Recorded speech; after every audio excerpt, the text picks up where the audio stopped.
Hi friends, நான் Tamil Edison. Welcome to stock market classes Tamil Edison. நம்மளுடைய YouTube சேனல்ல stock market courses upload பண்றாங்க. So யாரெல்லாம் கத்துக்கிட்டு நல்லா சம்பாதிக்கணும்னு ஆசை இருக்கோ எல்லாருமே நம்ம சேனலை ஃபாலோ பண்ணுங்க. அண்ட் தென் நம்ம சேனலுக்கு ஃபர்ஸ்ட் டைம் வர்றீங்கன்னா வீடியோ பாஸ் பண்ணிட்டு சாப்டர் 1ல இருந்து பாருங்க. ஏன்னா பேஷன்ஸ்னா என்ன, ஷேர் மார்க்கெட்னா என்னன்னு அடிப்படையில இருந்து இந்த கோர்ஸ் வந்து எடுத்துட்டு இருக்கோம். 100+ கண்டென்ட் இருக்கு. ஸோ மிஸ் பண்ணாம ஒவ்வொரு சாப்டரும் பார்க்கும்போது உங்களுக்கு ஈஸியா புரிய ஆரம்பிச்சிடும். ஓகே ஃப்ரெண்ட்ஸ், நேத்து நம்ம பாத்தீங்கன்னா சிங்கிள் கேண்டில்ஸ்டிக்ஸ் பேட்டர்னை பத்தி பார்த்திருந்தோம். இன்னைக்கு டபுள் கேண்டில்ஸ்டிக்ஸ் பேட்டர்ன் எவ்வளவு இருக்கு, அதை எப்படி ஐடென்டிஃபை பண்றது அப்படிங்கிறத பத்தி பார்க்க போறேங்க. ஸோ இது வந்து ரொம்ப சிம்பிளாகவும் ரொம்ப யூஸ்ஃபுல்லாகவும் இருக்கும். ஸோ மிஸ் பண்ணிடாதீங்க. நிறைய பேருக்கு இருக்கிற ஒரு கேள்வி என்னன்னு பாத்தீங்கன்னா, இது இன்டர்நெட்ல அவைலபிளான ஒரு டேட்டா, டபுள் கேண்டில்ஸ்டிக்ஸ் பேட்டர்ன் அடிச்சா நிறைய வருமே அப்படின்னு நினைப்பீங்க. பட் உங்களுக்கே இந்த வீடியோ முடியும் போது அந்த டிஃபரன்ஸ் வந்து தெரியும். ஓகேவா? ஸோ பிகாஸ் நீங்க வந்து ஒரு பிக்சரை மட்டும் பாக்குறக்கும் ஒருத்தர் டே டு டே லைஃப்ல அதை யூஸ் பண்ணி ட்ரேட் எடுத்து சக்சஸா பண்ற ஒருத்தரும் கொடுக்குற எக்ஸ்பிளனேஷன் வந்து பாத்தீங்கன்னா ஒரே மாதிரி இருக்காது. ஓகேவா? ஸோ அது உங்களுக்கு கண்டிப்பா புரியும். ஸோ இதை ஸ்கிப் பண்ணிட்டு போயிடாதீங்க, கடைசி வரைக்கும் பாருங்க. உங்க ஃப்ரெண்ட்ஸ் யாராவது இருந்தாலும் ஷேர் பண்ணுங்க. ஸோ சிங்கிள் கேண்டில்ஸ்டிக்ஸ் பேட்டர்னா என்னன்னு பார்த்திருந்தோம். இந்த ஹேமர் பேட்டர்னு இந்த மாதிரியான பேட்டர்ன்ஸ் வந்து நம்ம பார்த்திருந்தோம். இது வந்து டபுள் கேண்டில்ஸ்டிக்ஸ் பேட்டர்ன் பொறுத்த வரைக்கும் ரெண்டு கேண்டில் சேர்ந்து ஒரு சிக்னலை வந்து கொடுக்கும். உதாரணத்துக்கு இது வந்து ஹேமர்னு வச்சுக்கோங்க. இது வந்து சிங்கிள் கேண்டில்ஸ்டிக் பேட்டர்ன். இது வந்து பாட்டம்ல வருதா இல்ல ரெசிஸ்டன்ட்ல வருதான்றதை வச்சு இது வந்து ஹேங்கிங் மேனா ஹேமரான்னு தெரியும். ஸோ மேல வந்தது அப்படின்னா ஹேமர், சரி ஹேங்கிங் மேன், தொங்கிட்டு இருக்கக்கூடிய ஒரு மனிதன், எப்ப வேணா கீழே விழுவான், அதுதான் ஹேங்கிங் மேன். இந்த ஒரு சப்போர்ட் ஏரியால வந்ததுன்னா ஹேமர். ஸோ ஹேமர் அப்படிங்கிறது புல்லிஷ் ரிவர்சல்ல குறிக்கக்கூடியது. ஓகேவா? ஸோ இது வந்து சிங்கிள் கேண்டில்ஸ்டிக் பேட்டர்ன். இதுல வந்து மார்போசா வந்து பார்த்திருந்தோம். மார்போசா தெரியுங்களா? டாப் அண்ட் எண்ட் ஒரே மாதிரி இருக்கும் அந்த கேண்டில். ஓகே, டபுள் கேண்டில்ஸ்டிக்ஸ்னா என்னன்றது நான் ஓரளவுக்கு சொல்லிட்டேன். பட் சில பேர் பார்த்தீங்கன்னா இதுதான் ஃபர்ஸ்ட் வீடியோவா பார்த்துருப்பீங்க, அவங்களுக்காக நான் சொல்றேன். ஒரு கேண்டில் அப்படிங்கிறது பார்த்தீங்க அப்படின்னா இது வந்து பாசிட்டிவ் கேண்டில் அப்படின்னு பார்த்தீங்கன்னா இது வந்து க்ளோஸ் பிரைஸ் ஆகும், கீழே ஓப்பன் பிரைஸ் ஆகும் இருந்தது அப்படின்னா இது வந்து positive candle, green colour candle. இது ரெட் கலர் கேண்டில்னு பார்த்தீங்கன்னா ஓப்பன் மேலையும் க்ளோஸ் கீழே இருக்கும். ஸோ இந்த கேண்டில்ஸ் எதன் அடிப்படையில் வருதுன்னு கேட்டீங்கன்னா இது வந்து பையர்ஸோடைய எமோஷன்ஸ், பையிங் செல்லிங் இதை பொறுத்து மாறும். நிறைய பேர் வந்து பை பண்ணாங்க அப்படின்னா அது பாசிட்டிவ் ஆகும், நிறைய பேர் செல் பண்ணாங்கன்னா அது நெகட்டிவாகவும் இருக்கும். இப்போ உதாரணத்துக்கு ஒரு பங்கு வந்து 100 ரூபாயில ஓப்பன் ஆகுதுன்னு வச்சுக்கோங்க. இந்த பங்கு 110 ரூபா வரைக்கும் உயர்ந்துட்டு 95 ரூபா வரைக்கும் டவுன் ஆயிட்டு நடுவில் க்ளோஸ் ஆகுது அப்படின்னா இது வந்து டோஜி அப்படின்னு சொல்லுவாங்க. ஸோ இந்த வீக் எதை குறிக்குதுன்னு பார்த்தீங்கன்னா இது வந்து வால்டாலிட்டி, அதாவது இது வந்து ட்ரேடர்ஸ் 110 ரூபாயும் கொடுக்க நினைச்சாங்க, அண்ட் தென் 95 ரூபா தான் இதோட பிரைஸ் அப்படின்னு நினைச்சு வித்தாங்க. சரிங்களா? ஸோ அதிகமான பேர் 110 ரூபா வரைக்கும் போகும்னு நினைச்சு வாங்கினதுனால 110 போனோடனே வித்திருப்பாங்க. நிறைய பேர் வந்து 110 வந்து செல் அடிச்சிருப்பாங்க, 95 போனோடனே ப்ராஃபிட் புக் பண்ணிருப்பாங்க. ஸோ அந்த பிரைஸ் வந்து கீழே வந்துட்டு மேலே போயிருக்கும். அண்ட் தென் கடைசியா மார்க்கெட் க்ளோஸ் ஆகும்போது அது 100 ரூபால க்ளோஸ் ஆயிருக்கும். இப்போ நார்மலான கேண்டில்ஸ்டிக் பாடி வந்து பாத்தீங்க அப்படின்னா இந்த மாதிரி இருக்கும். அதே 100 ரூபால வந்து ஓப்பன் ஆகுது அப்படின்னா 110 வரைக்கும் போயிருக்கு.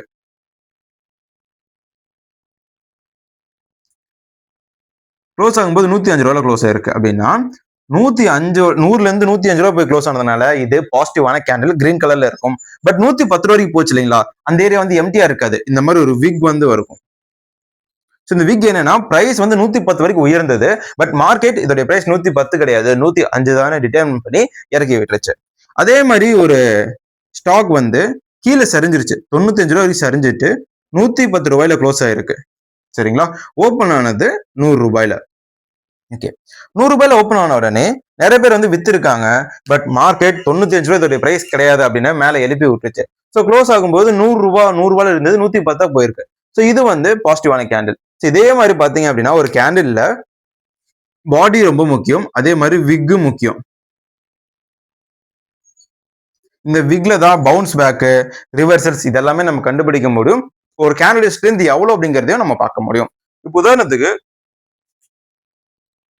இது வந்து ஹேமர்னு வச்சுக்கோங்களேன். ஹேமரோடைய ஹெட் இருக்கு இல்லைங்களா, இந்த ஹெட்டை விட பாடி குறைஞ்சது 2ல இருந்து 3 தடவை பெருசா இருக்கணும், அதாவது 2 to 3 டைம்ஸ் பெருசா இருக்கணும்.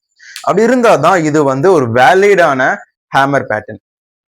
நிறைய பேர் என்ன யோசிப்பாங்கன்னா இந்த மாதிரி ஒரு ஹெட் இருக்கும், இத்தனோண்டு விக் இருக்கும், டெய்ல் இருக்கும். ஸோ இது வந்து ஹேமர் நினைப்பாங்க. இது ஹேமர் தான், பட் அந்த அளவுக்கு வேலிடான ஹேமரான்னு கேட்டீங்கன்னா கிடையாது. ஓகே, இதுதான் கேண்டிலை பத்தி நீங்க பேசிக்கா தெரிஞ்சுக்க வேண்டியது.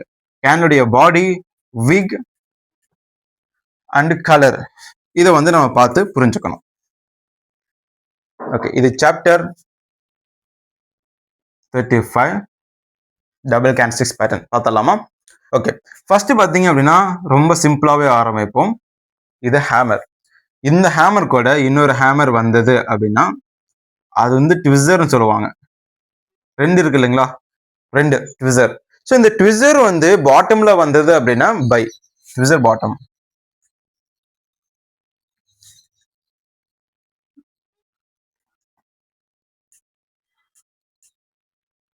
இதே மேல வந்தது அப்படின்னா ட்விசர் டாப்.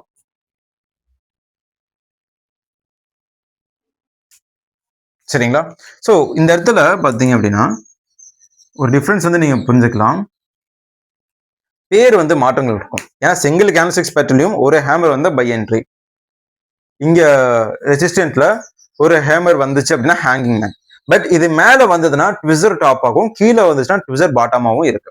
ஸோ இந்த மாதிரி ரெண்டு கேண்டில்ஸ்டிக்ஸ் டெய்லி சார்ட்ல நீங்க பார்க்கும்போது அது ரொம்பவே ஒரு பாசிட்டிவான சைன். நிஜமா சொல்றேன்.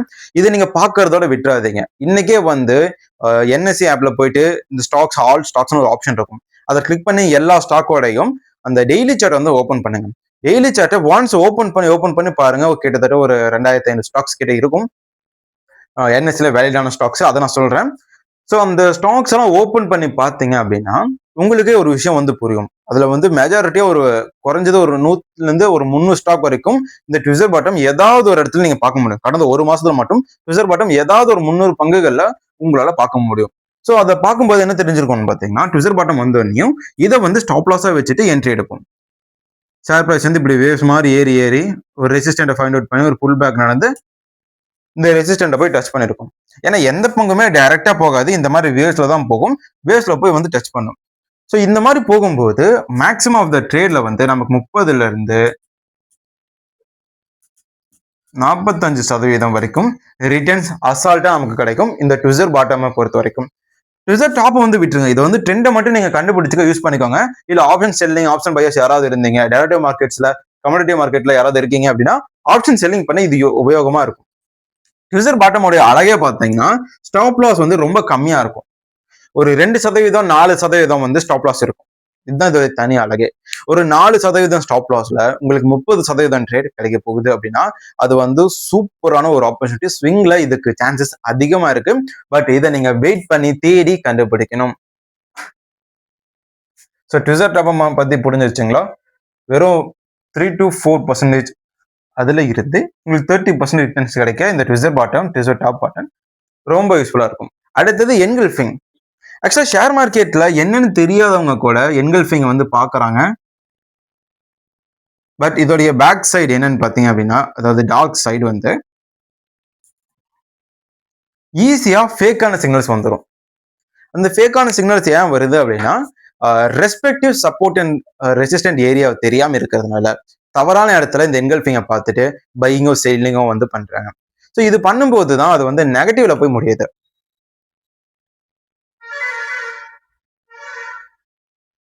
ஓகேங்க, இப்போ நெகட்டிவ்ல போய் முடியும் போது உங்களுடைய கான்ஃபிடன்ட் வந்து மொத்தமா உடஞ்சிரும். பிகாஸ் ஒரு என்கல்ஃபிங் பேட்டர்ன் எடுத்துட்டீங்கன்னா மினிமம் 3% இருக்கும்.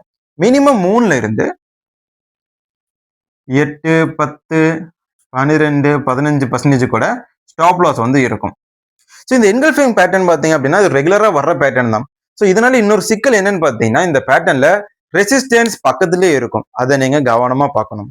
என்கல்ஃபிங் வந்துருச்சு, இதோடைய டாப் வந்து 50% இருக்கு, நான் பை பண்ணி லாபம் பண்ண போறேன் அப்படின்னு தப்பா மனக்கணக்கு போடாதீங்க. ஏன்னா என்கல்ஃபிங் வந்து அடிக்கடி வர்ற பேட்டர்ன். அதுல பாத்தீங்கன்னா ரெசிஸ்டன்ட் பக்கத்துல எந்த ரெசிஸ்டன்ட் ஏரியா இருக்கோ அதை தான் ஃபர்ஸ்ட் ரெஸ்பெக்ட் பண்ணும். அதுக்கப்புறம் அந்த ஸ்டாக் ரொம்ப ஸ்ட்ரென்த்தாவோ இல்ல அதுக்கான டிமாண்ட் ரொம்ப அதிகமாகவோ இருந்ததுன்னா அந்த ரீசன்ட் ரெசிஸ்டன்ட் ஏரியாவை உடைச்சிட்டு second resistant area, third resistant area, fourth resistant ஏரியானா ஒவ்வொரு ரெசிஸ்டன்ட்டையும் வந்து கடந்து போயிட்டு இருக்கும். ஸோ ஒவ்வொரு ஏரியாலையும் வால்யூம்ஸ் அப்படியே இருக்கா, பையர்ஸ் இருக்காங்களான்றதை பார்க்கணும். பார்க்கறதுக்கு நம்ம வால்யூம் இண்டிகேட்டரை யூஸ் பண்ணிக்கலாம். So already MCX எம்எஸ்சிடி index indicator எப்படி யூஸ் பண்ணணும், RSI எப்படி யூஸ் பண்ணணும், வால்யூம் இண்டிகேஷனை எப்படி பார்க்கணும்னு நம்ம வந்து வீடியோ போட்டிருக்கோம். அந்த மாதிரி ஒரு இண்டிகேட்டர் நீங்க யூஸ் பண்ணி நீங்க வந்து ட்ரெண்ட் எப்படி இருக்குன்றத சும்மா பார்த்துக்கலாம். ஓகே, இப்போ கதைக்கு வரும். என்கல்ஃபிங் அப்படின்னா பாட்டம்ல வரும்போது புல்லிஸ் என்கல்ஃபிங்னும், மேல வரும்போது பேரிஸ் என்கல்ஃபிங்கும் நீங்க வந்து பேர் வச்சுக்கலாம். ஃப்ரெண்ட்ஸ், இப்போ பியரிஸ் என்கல்ஃபிங்னா என்னன்னு பார்த்தீங்கன்னா, ஒரு குறிப்பிட்ட ஒரு ரெசிஸ்டன்ட் ஏரியா இல்ல ஹையர் கிரியேட் பண்ணும்போது இந்த என்கல்ஃபிங் வந்து வரும். இந்த என்கல்ஃபிங்ல ஒரு கிரீன் கலர் கேண்டில் இருக்கு அப்படின்னா, கிரீன் கலர் கேண்டிலை விட அதிகமா ஒரு ஓப்பனும், இந்த கிரீன் கேண்டலோடைய லோவை விட ஒரு பெரிய லோவையும் வந்து கிரியேட் பண்ணிருக்கும். அதாவது கேப் அப்ல ஓப்பன் ஆகி அப்படியே டவுன்ல வந்து க்ளோஸ் ஆயிருக்கும். ஸோ உதாரணமா இப்போ ஒரு கேண்டில் இருக்கு, இன்னொரு கேண்டில் இந்த இடத்துல ஓப்பன் ஆகி இது வரைக்கும் ஹை போகுதுன்னு வச்சுக்கோங்களேன். நெகட்டிவ்ல க்ளோஸ் ஆகும்போது மேல ஒரு விக் வந்துடும். ஸோ இது என்கல்ஃபிங்கான்னு கேட்டீங்கன்னா கிடையாது. மேல விக் வந்திருக்கிறதுனால இது இல்லைன்னு சொல்றேன்னா அது கிடையாதுங்க. எப்பவுமே ஒரு ஸ்ட்ராங்கான என்கல்ஃபிங் வந்து கேப் அப்ல வந்து ஓப்பன் ஆகும். அதாவது இன்னைக்கு வந்து ஒரு 100 ரூபாயில ஓப்பன் ஆகி 110 ரூபாயில வந்து முடிஞ்சிருக்கு அப்படின்னு வச்சுக்கோங்க. அதுக்கு அடுத்த நாள் ஓப்பன் ஆகும்போது 115 ரூபாயில, சாரி 100 ரூபாயில இருந்து 105 ரூபாய் க்ளோஸ் ஆயிருக்கு. அப்ப 110 ரூபாயில ஒரு 5% கேப் அப்ல வந்து ஓப்பன் ஆகுது. ஓப்பன் ஆகும்போது அடடா புல்லிஸ்ல ஓப்பன் ஆகுது அப்படின்ற மாதிரியான ஒரு இன்ப அதிர்ச்சி ஃப்ரெண்ட்ஸ். ஆனா க்ளோஸ் ஆகும்போது பாத்தீங்க அப்படின்னா 95 ரூபாயில க்ளோஸ் ஆகும். சரிங்களா? இப்ப பாத்துருச்சா, பெரிய விக்கே இல்லாம ஒரு பெரிய பேரியஸ் கேண்டில் வந்துருமா? சான்சஸ் இருக்கா? ஓகே, இந்த மாதிரி கேப் அப்ல ஓப்பன் ஆக்கி அப்படியே டவுன்ல க்ளோஸ் ஆகிறது தான் ஒரு கேண்டில் வேலிடான என்கல்ஃபிங் பேட்டர்ன். இப்போ பேரியஸ் சைனுக்கு வருவோம். பேரியஸ்ல பொறுத்த வரைக்கும் ஒரு ரெட் கலர் கேண்டில் பக்கத்துல இருக்கிற ஒரு கிரீன் கலர் கேண்டில் கேப் டவுன்ல ஓப்பன் ஆகி அப்ல வந்து க்ளோஸ் ஆகும். ஸோ இது வந்து பார்க்கும்போது சூப்பரா வந்து தெரியும் இதுதான் என்கல்ஃபிங் அப்படின்ட்டு.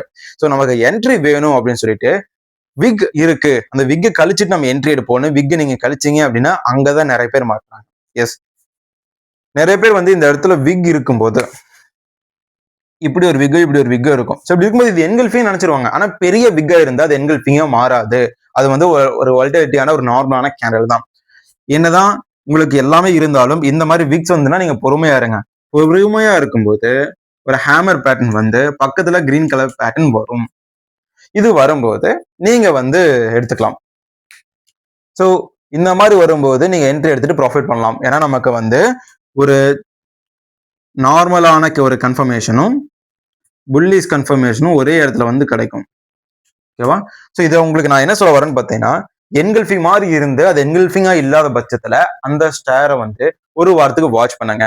ஏன்னா அந்த ஒரு வாரத்துல நிஜமாலுமே ஒரு ரிவர்சலா இருந்தது அப்படின்னா ஒரு ஹேமர் பேட்டர்ன் வந்து பக்கத்துல புல்லிஷ் கேண்டில் வரும். இதை நான் ஏன் சொல்றேன்னா, இன்ஸ்டிடியூஷனல் பையர் சரியான ஒரு இடத்துல என்ட்ரி எடுக்கும்போது ரிட்டேல் இன்வெஸ்டர்ஸை வந்து குழப்புறதுக்காக இல்லைன்னா பேக்கிங் நடக்கிற நடவடிக்கையினால அது குழப்புற மாதிரியான ஒரு சிக்னல் ரிஃப்ளெக்ட் ஆகும். ஸோ அந்த சிக்னலை வச்சுட்டு இதுல என்ட்ரி இல்லைன்னு சொல்லி ஸ்கிப் பண்ணீங்க அப்படின்னா கொஞ்ச நாளுக்கு கழிச்சு அடடா தெரியாம வந்து மிஸ் பண்ணிட்டோமே 30% போச்சு அப்படின்னா நீங்க அங்கெல்லாம் வந்து போடுவீங்க. ஸோ அந்த நேரத்துல நீங்க அதை தவிர்க்கணும், ஒரு லாபத்தை நீங்க எடுக்கணும் அப்படின்னா வாட்ச் பண்ணுங்க. ஓகேவா? ஸோ புல்லிஸ் என்கல்ஃபிங், பேரிஸ் என்கல்ஃபிங்கை பத்தி பார்த்தோம்.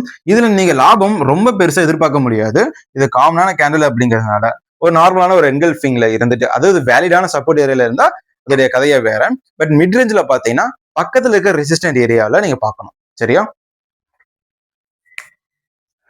அதுக்கு அடுத்தது புல்லிஸ் கிக்கர் இல்லைன்னா பிரைஸ் பிரீச்சிங் மெத்தட் ஒன்று இருக்கு.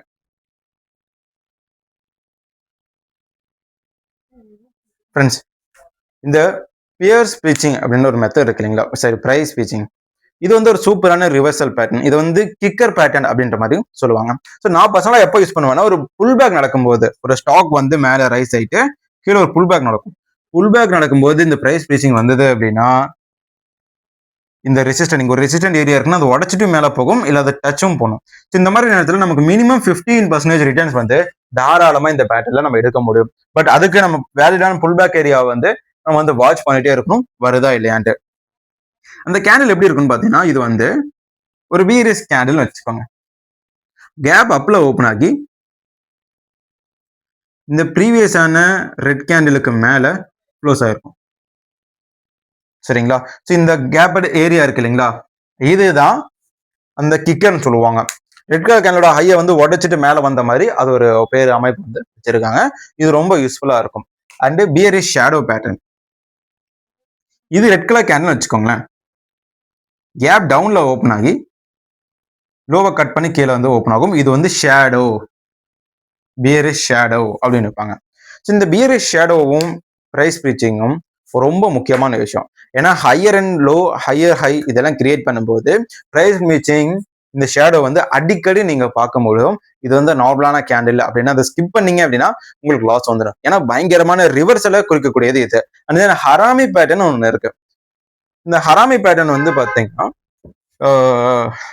ஆக்சுவலா ஒரு பிரெக்னன்ட் லேடி அப்படின்றதுதான் ஜப்பனீஸ்ல வர்ற ஒரு பொருளாக்கம். இப்போ ஹராமி பேட்டர்ன்ல இந்த இடத்துல வந்து ஒரு பெரிய ரெட் கலர் கேண்டில் வந்து இருக்கும். சின்ன ஒரு கிரீன் கலர் கேண்டில் இருக்கும். பார்க்கும்போது தெரியும் என்னடா இது இவ்வளவு சின்னதா இருக்கு அப்படின்ட்டு. அதே மாதிரி இது ஒரு கிரீன் கலர் கேண்டில் அப்படின்னா பக்கத்துல ஒரு பெரிய ரெட் கலர் கேண்டில் வந்து இருக்கும். ஸோ இது பார்க்கும்போது ஒரு பெரிய சிலிண்டர் நிற்கிற மாதிரி இருக்கும். ஸோ இது வந்து இதை நீங்க பார்த்தாலே தெரியும். இது வந்து ஒரு ஸ்டொமேக்ல ஒரு பேபி இருக்கு. சரிங்களா? இதோடைய அடையாளமே அப்படிதான்.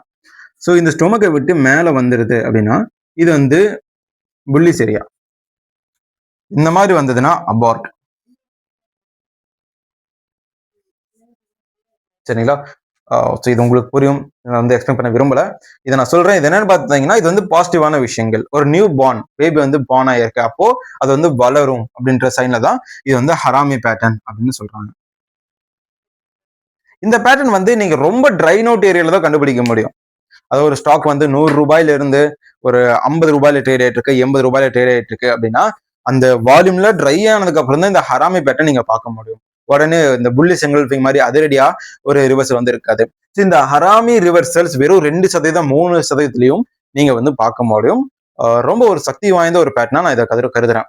ஓகே ஃப்ரெண்ட்ஸ், இந்த வீடியோல வந்து நம்ம ட்விசர் டாப், ட்விசர் பாட்டம் பார்த்தோம். புல்லிஸ் என்கல்ஃபிங், பேரிஸ் என்கல்ஃபிங் பார்த்தோம். அண்ட் தென் இந்த பிரைஸ் பிரீச்சிங், பியரிஷ் ஷேடோ பார்த்தோம். அண்ட் கடைசி அண்ட் லாஸ்ட் அண்ட் ஃபர்ஸ்ட் பார்த்தீங்க அப்படின்னா இந்த ஒரு ஹராமி பேட்டர்னை பார்த்தோம். இது ரொம்ப யூஸ்ஃபுல்லா இருக்கும் நம்புறேன். நிறைய பேருக்கு முடிஞ்ச அளவுக்கு ஷேர் பண்ணுங்க. தேங்க்ஸ் ஃபார் வாட்சிங். Tata, bye bye.